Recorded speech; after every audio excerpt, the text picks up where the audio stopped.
नमस्कार विद्यार्थी मित्रमैत्रिणींनो, मागच्या तासाला आपण 2 उदाहरणं बघितली. त्यापैकी एक उदाहरण आपण इथे फळ्यावर सोडवलं होतं आणि दुसरं तुम्ही घरी सोडवलं असेलच. त्याच्या पुढच्या भागात आपण बघणार आहोत अर्थ ग्रॅव्हिटेशनल ॲक्सेलरेशन म्हणजे काय ते आपण समजून घेऊया. म्हणजेच पृथ्वीचे गुरुत्व त्वरण.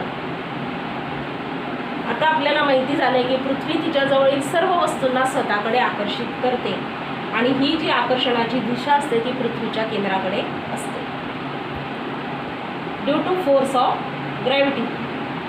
According to Newton's second law of motion, a force acting on a body results in its acceleration. जे बल पृथ्वीकडून त्या वस्तूवर प्रयुक्त होत असते त्यामुळे त्या बलामुळे काय होतं की त्या वस्तूमध्ये त्वरण निर्माण होतं. म्हणजे त्याच्या गतीमध्ये बदल होतो, त्याची गती इन्क्रीज होते, वाढते. या न्यूटनच्या नियमानुसार पृथ्वीय बलामुळे वस्तूचे त्वरण होते आणि यालाच पृथ्वीचं गुरुत्व त्वरण असं म्हणतात. याची डेफिनेशन जर परीक्षेत विचारली तर काय लिहायची? The gravitational force due to the earth on a body results in its acceleration. This is called acceleration due to gravity. म्हणजेच आपण 9वीमध्ये बघितलं आहे acceleration is nothing but change in velocity in according to time period. म्हणजे काही वस्तूंची velocity सुरुवातीला कमी असेल नंतर ती वाढत जाते, किंवा काही वस्तूंची व्हेलॉसिटी ही सुरुवातीला जास्त असते नंतर ती कमी होते. त्याचं उदाहरणसुद्धा तुम्हाला निगेटिव्ह म्हणजे पॉझिटिव्ह निगेटिव्ह आणि शून्य त्वरणाची उदाहरणं तुम्ही बघितलेली आहेत. की एखादी गाडी जर वेगात सुरू असेल, अचानक तिचा ब्रेक दाबला की त्या ठिकाणी निगेटिव्ह त्वरण निर्माण होतं. किंवा रेल्वेचं उदाहरण घ्या. रेल्वे सरळ वेगाने धावत असली आणि ती अचानक ब्रेक लावून थांबवली तर त्या ठिकाणी निगेटिव्ह म्हणजे ऋण त्वरण त्या ठिकाणी निर्माण होतं. त्याचप्रमाणे सुरुवातीला गाडी स्थिर अवस्थेत उभी असताना ती जर सुरू झाली तर तिचा सुरुवातीचा वेग 0 असतो, नंतर तिची वेलॉसिटी वाढते म्हणजे तिचा वेग वाढतो आणि त्या ठिकाणी पॉझिटिव्ह म्हणजे धनत्वरण निर्माण होतं.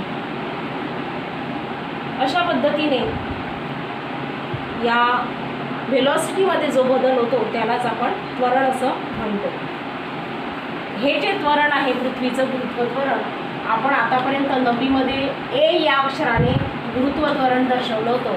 हे पृथ्वीचं गुरुत्व त्वरण आहे. Gravitational force due to earth आहे, किंवा acceleration of earth gravitational acceleration आहे, म्हणून हे स्मॉल जी या अक्षराने दर्शवलं जातं.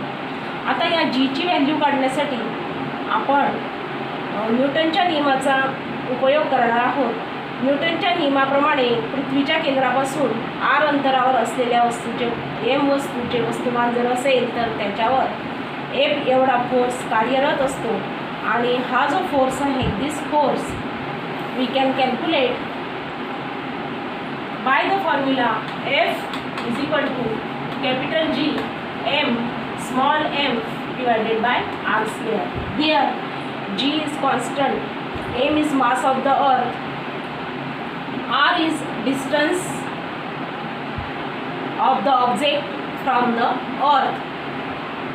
आणखी आपल्याला माहिती की F साठी आणखी एक फॉर्म्युला आपल्याकडे आहे, याला इक्वेशन 1 म्हणूया. F is equal to mass into acceleration. या ठिकाणी acceleration is equal to G. 2 फॉर्म्युले F साठी. F is equal to G m m1 m2 म्हटलं होतं आपण. या ठिकाणी पृथ्वीचा आपण विचार करतोय म्हणून m mass of the earth capital M ने दर्शवलेला आहे. Small m mass of the object, r distance of the object from the earth centre. आणखी F साठी दुसरा फॉर्म्युला आहे, F is equal to mg. या 1 आणि 2 या इक्वेशनवरून आपला F डाव्या बाजू सारखे आहे म्हणून त्यांच्या उजव्या बाजूसुद्धा सारख्या असतील आणि म्हणून mg is equal to capital G capital M small m upon r² असं सूत्र मिळालं. दोन्ही बाजूला आपल्याला स्मॉल m कॅन्सल केला तर G साठी सूत्र मिळालं Gm अपॉन r². आणि या सूत्राची आपल्याला किंमत काढता येईल, कारण आपल्याला जीची व्हॅल्यू माहिती आहे, एम पृथ्वीचं मास माहिती आहे, वस्तुमान माहिती आहे, आर रेडियस ऑफ द अर्थ हे सुद्धा आपल्याला माहिती आहे. या तिन्ही किमती माहिती असल्यामुळे आपल्याला जीची किंमत काढणं शक्य आहे. किमती आपण टाकू. Capital F 6.67 into 10⁻11. Mass of the अर्थ पृथ्वीचं वस्तुमान 6 into 10⁻24 kg. Radius of the अर्थ 6.4. इथे रेडियस ऑफ द अर्थ असल्यामुळे कॅपिटल आर आपण लिहूया.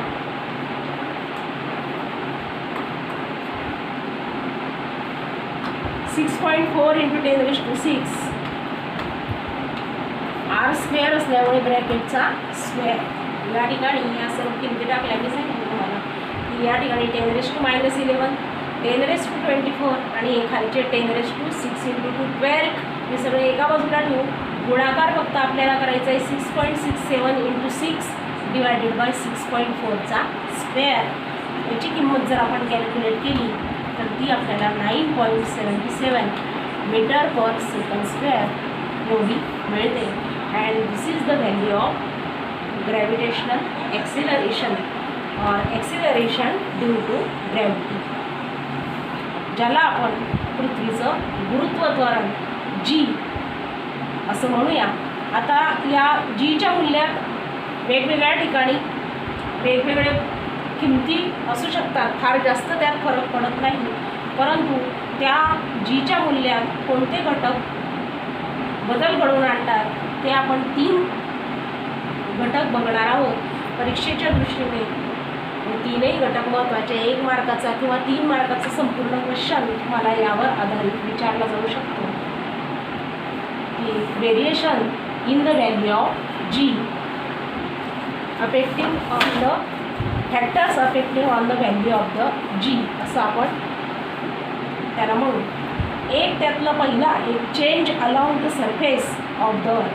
आपल्या एक लक्षात आलं की जीचं मूल्य हे 9.77 into metre per second square एवढं असतं, पण यामध्ये बदल घडतो.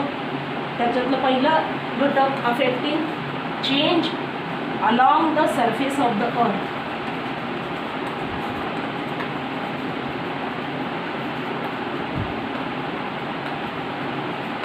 मराठीत आपण म्हणूया जीच्या मूल्यामध्ये बदल घडवून आणणारा घटक की पृथ्वीच्या पृष्ठभागानुसार त्यामध्ये बदल घडत असतो. सर्व ठिकाणी पृथ्वीचे पृष्ठभागावर जीचं मूल्य सारखंच असतं का, तर नाही. आपल्याला माहिती आहे की पृथ्वीचा जो आकार आहे तो संपूर्ण चेंडूसारखा गोल आहे का, तर ती पृथ्वी ही ध्रुवाजवळ थोडीशी चपटी आहे आणि विषुववृत्ताजवळ ती थोडीशी फुगीर आहे. त्यामुळे काय होतं की ध्रुवाजवळ तिचा जो पृष्ठभाग आहे तिथून तर सेंटरपासूनचं तिचं अंतर म्हणजे तिची त्रिज्या त्या ठिकाणी कमी आहे. आणि आपल्याला माहिती की जीची व्हॅल्यू हा छेदात आर असल्यामुळे या जीवर त्याचं काय बरोबर inversely proportional with R. Value of G is inversely proportional to R. म्हणजे आरची किंमत जास्त असेल तर जीची किंमत कमी होईल, आरची किंमत कमी झाली तर जीची किंमत वाढेल, असा त्या इन्व्हर्सली प्रपोर्शनलचा अर्थ असतो. म्हणजे जी आणि त्रिज्या या व्यस्त प्रमाणात असतात. व्यस्त प्रमाण तुम्हाला माहिती की एकाची व्हॅल्यू वाढली की दुसऱ्याची व्हॅल्यू कमी होते. त्यामुळे या ठिकाणी आरची किंमत ध्रुवाजवळ चपटी असल्यामुळे पृथ्वी आरची किंमत कमी असते, म्हणून ध्रुवाजवळ जीची व्हॅल्यू जास्त असते. The value of G is highest at its pole. Pole म्हणजे आता विषुववृत्ताजवळ काय होईल, जीचं मूल्य सर्वात कमी असेल, कारण पृथ्वी त्या ठिकाणी थोडीशी फुगीर आहे.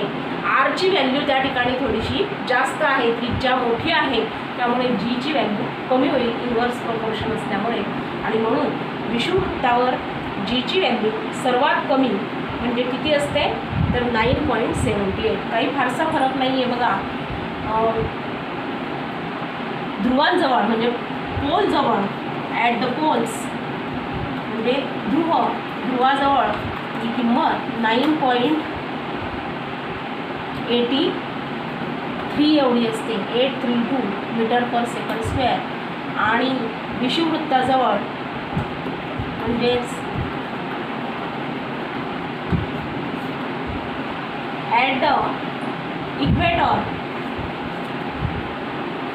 Value of G is 9.78 metre per second square. लक्षात घ्या, ध्रुवाजवळ पृथ्वी थोडीशी चपटी असल्यामुळे आरची किंमत कमी असल्यामुळे जीची व्हॅल्यू जास्त, आणि विषुववृत्ताजवळ पृथ्वी थोडीशी कुबीर असल्यामुळे जीची किंमत कमी. ती किती असते ती लक्षात ठेवा. त्याचप्रमाणे उंचीनुसार सुद्धा या जीच्या व्हॅल्यूमध्ये बदल होतो. पृथ्वीच्या पृष्ठभागावर वर ज्या वेळेला आपण जातो त्यामुळे त्याचं केंद्रबिंदूपासूनचं अंतर वाढतं, आणि अंतर वाढलं केंद्रापासून म्हणजे आरची किंमत वाढली तर जीची किंमत कमी होते. आणि पृथ्वीच्या पृष्ठभागापासून वस्तूची उंची पृथ्वीच्या त्रिज्येच्या तुलनेत खूप कमी असते. त्या उंचीमुळे जीमध्ये होणारा जो बदल असतो तो सुद्धा फार मोठा नसतो, तर तो फार कमी असतो. याचं एक उदाहरण दिलं आहे बघा.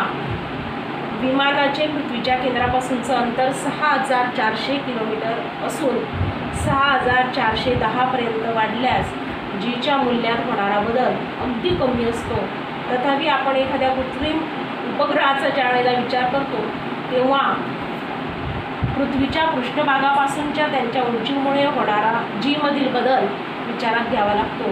आणि काही विशिष्ट उंचीसाठी जीच्या मूल्यात होणारे बदल जे आहेत ते तक्त्यामध्ये दिलेले आहेत बघा. Place surface of the earth 9.8 metre per second. Mount Everest, तुम्हाला प्रश्न विचारला जातो की माउंट एव्हरेस्टवर जीचं मूल्य जास्त असेल का गोवा बीचवर जास्त असेल, तर तुम्हाला असं वाटतं माउंट एव्हरेस्ट उंच आहे म्हणून त्या ठिकाणी जीचं मूल्य